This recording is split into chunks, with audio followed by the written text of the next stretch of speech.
Hello everyone, welcome back to my YouTube channel. बाज़ार से कभी नहीं लाएंगे जब घर पर बनाएंगे इतने खस्ता, इतने क्रिस्पी, इतनी टेस्टी जीरा बिस्किट, जीरा आटा बिस्किट। यह गेहूं के आटे से बने हुए बिस्किट हैं जिन्हें आप 2 महीने तक स्टोर करके भी रख सकते हैं। खास गर्मियों के लिए जब भी कुछ खाने का हो चटपटा मन, तो इस स्नैक्स को बनाकर रखिए और 2 महीने तक एंजॉय कीजिए।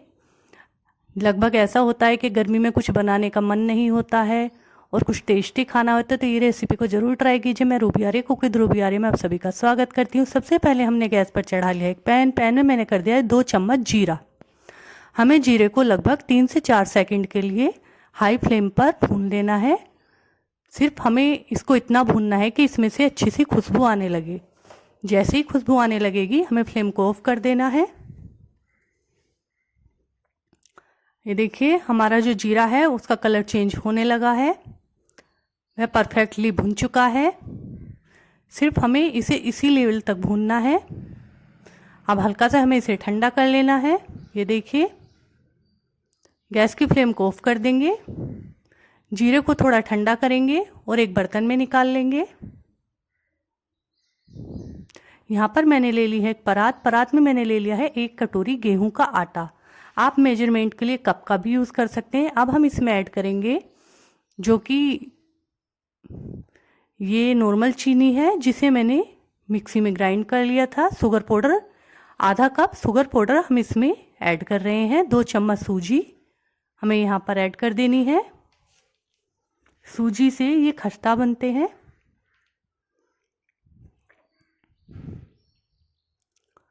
ऊपर से मैं ऐड कर रही हूँ 2 पिंच सोडा। हमें सिर्फ 2 चुटकी सोडे का ही यूज़ करना है, मीठा सोडा। और यहाँ पर जो कि जीरा हमने ले लिया था, हमारा जीरा भी ठंडा हो चुका है। अब हम जीरे को इस तरह हाथों पे हल्का सा दबा के क्रश कर लेंगे।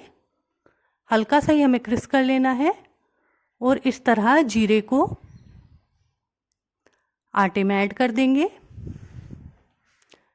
मैंने यहाँ पर थोड़ा सा जीरा बचा लिया है, अगर बाद में इसकी ज़रूरत पड़ी तो हम ऐड करेंगे। अब मैं यहाँ ऐड कर रही हूँ आधा चम्मच नमक। आधा चम्मच से भी कम ही नमक आपको यूज़ करना है। नमक सिर्फ हमें शुगर बैलेंस के लिए ही ऐड करना है। सभी चीज़ों को अच्छे से मिक्स कर लेंगे। यह खाने में बहुत टेस्टी लगते हैं, खासकर बिगनर्स के लिए। अब यहाँ पर मैंने ले लिया है रिफाइंड ऑयल। आप चाहे तो देसी घी का भी यूज़ कर सकते हैं। मैं यहाँ पर 6 चम्मच रिफाइंड ऑयल का यूज़ कर रही हूँ मोइन के लिए, जिससे कि ये बहुत ही ज़्यादा करारे बनेंगे, ऊपर से सख्त होंगे। अच्छे से मोइन को मिक्स कर लेंगे, हल्के हाथों से मसलते हुए इस तरह से हमें मोइन को मिक्स कर लेना है। यह रेसिपी खासकर बिगनर्स के लिए है जो पहली बार बिस्किट बनाने की सोच रहे हैं, तो वो इस जीरा आटा बिस्किट को ज़रूर ट्राई कीजिए। बहुत ईजी रेसिपी है, खाने में बहुत टेस्टी लगते हैं। टी टाइम रेसिपी है, ब्रेकफास्ट के लिए भी बेस्ट रेसिपी है और आप इसको बच्चों के टिफ़िन में भी दे सकते हैं। ये देखिए, हमने अपने मोइन को परफेक्ट इस तरह से मिक्स कर लिया है। मैं आपको इसका लड्डू बना के दिखा देती हूँ हमें किस लेवल तक का मोइन लेना है। देखिए, इस तरह से अगर हाथ में आटे का लड्डू बनना लगे, हमें सिर्फ इतना ही मोइन लेना है। अब यहाँ पर मैं यूज़ कर रही हूँ गुनगुना दूध। ये नॉर्मल मिल्क है, दूध हमें बिल्कुल भी ठंडा नहीं लेना है, गुनगुना लेना है। बस थोड़ा ही दूध हमें इस तरह डालना है, लगभग 2 से 2.5 चम्मच। अच्छे से इस तरह से इसका डो रेडी कर लेंगे। हमें इसका डो ना तो ज़्यादा सॉफ्ट रेडी करना है, ना ही ज़्यादा टाइट रेडी करना है। हमें मीडियम थिकनेस का इसका डो रेडी करना है। इस तरह से मसलते हुए इसका डो रेडी कर लेना है।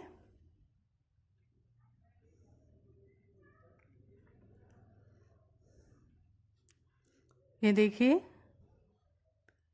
हमने इसका डो रेडी कर लिया है।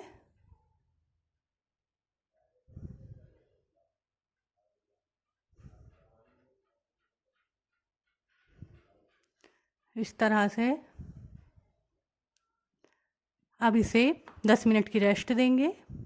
हमें डो को 10 मिनट की रेस्ट दे देनी है।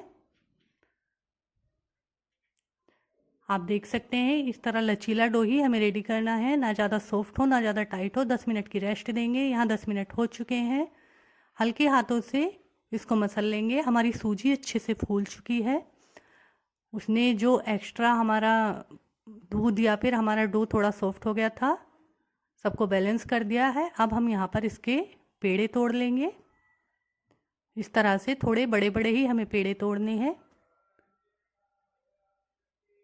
1 कटोरी आटे में लगभग आधा किलो बिस्किट बनकर तैयार हो जाते हैं।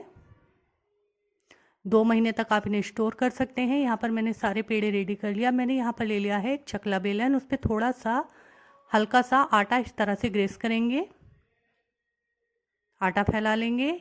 अब एक पेड़ा लेंगे, हल्के हाथों से दबाते हुए उसको बेल लेंगे। इस तरह से उसको अच्छे से बेल लेंगे। हमें इसको बिल्कुल भी पतला नहीं बेलना है, ना ही ज़्यादा मोटा बेलना है, मीडियम थिकनेस में हमें इसको बेलना है। जिस तरह के बिस्किट होते हैं आपने देखे हो, सिर्फ हमें इसी लेवल तक इसको बेलना है। ज़्यादा मोटा बेलेंगे तो ये अच्छे से अंदर से क्रिस्पी नहीं होंगे, और ज़्यादा पतला बेलेंगे तो ये बिस्किट नहीं पूरी बन जाएंगे। इसलिए ज़्यादा पतला भी नहीं बेलना है और ज़्यादा मोटा भी नहीं बेलना है। ये देखिए, सिर्फ इस थिकनेस तक हमें इसको बेलना है। अब यहाँ पर मैंने ले लिया है एक पिज़्ज़ा कटर। इस तरह से उसके किनारे, इस तरह से हमें किनारे कट कर लेने हैं अपनी रोटी के, जो कि हमने रोटी बनाई है। किनारे कट करके हम इसको ऐसी शेप देंगे। आप जिस शेप में भी बिस्किट बनाना चाहें उस शेप में बना सकते हैं। अगर आप गोल बनाना चाहें गोल बना सकते हैं, लेकिन मैंने तो चकोरी बनाए हैं। जिस साइज़ के बिस्किट होते हैं बिल्कुल इसी साइज़ के बना रही हूँ। इस तरह से कट लगाएंगे।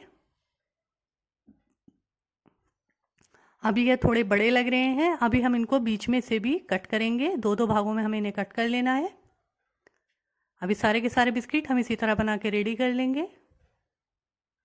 ये देखिए, इस तरह से बीच से हम इस तरह कट करेंगे।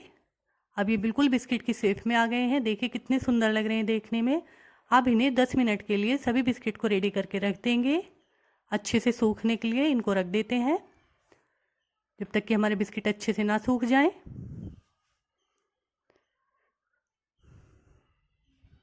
मैंने बिस्किट को रख दिया है सूखने के लिए। यहाँ पर 10 मिनट हो चुकी हैं। हमारे बिस्किट अच्छे से ड्राई हो चुके हैं। यहाँ पर मैंने मीडियम फ्लेम पर पहले से ही ऑयल को गर्म होने के लिए रख दिया था। अब एक एक करके इस तरह से इस पे बिस्कुट ऐड करेंगे। इस तरह से सारे के सारे बिस्किट ऑयल में ऐड करेंगे। लो फ्लेम पर 5 मिनट तक इनको अच्छे से पका लेंगे। हाई फ्लेम पर इनको नहीं पकाना है, नहीं तो अंदर से कच्चे हो जाएंगे, क्रिस्पी नहीं होंगे। लो फ्लेम में हमें इनको अच्छे से पका लेना है। फ्लेम को लो ही रखना है। इस तरह से लो फ्लेम पर सारे के सारे बिस्किट को हम रेडी कर लेंगे।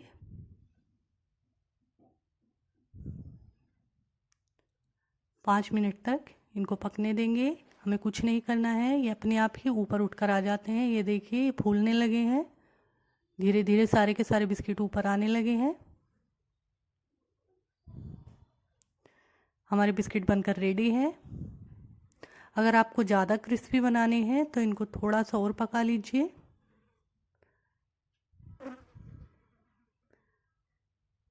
आप साइज अपने अकॉर्डिंग छोटा या बड़ा कर सकते हैं।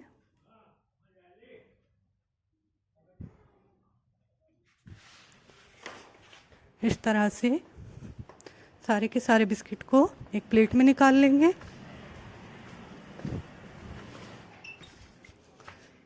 ये देखिए कितने क्रिस्पी बने हैं, देखने में इतने ज़्यादा टेस्टी लग रहे हैं। खाने में तो बहुत ही ज़्यादा टेस्टी लगेंगे। टी टाइम रेसिपी है, ब्रेकफास्ट में भी लीजिए, टिफ़िन में भी लेकर जाइए, सबको पसंद आने वाली रेसिपी है। अगर आप बिस्किट बनाने की सोच रहे हैं तो इस तरह से ज़रूर बनाइए, एकदम परफेक्ट बनेंगे, बहुत जल्दी बनेंगे। हेल्दी रेसिपी है, किसी तरह की मैदा से नहीं बनी हुई है। सारे के सारे बिस्किट इस तरह से प्लेट में निकाल लेंगे। आप खुद देखिए कितने कलर कितना अच्छा आया है, लग रही है ना एकदम मार्केट स्टाइल। मैं आपको तोड़ के भी दिखा देती हूँ। ये देखिए कितने खस्ता बने हैं, अंदर से एकदम परफेक्ट पके हैं। And ready to serve. Enjoy this recipe, keep supporting guys. अगर आपको ये रेसिपी अच्छी लगे तो प्लीज़ लाइक और सब्सक्राइब जरूर करें। मैं मिलती हूँ आपसे अपनी नेक्स्ट वीडियो में। Bye bye.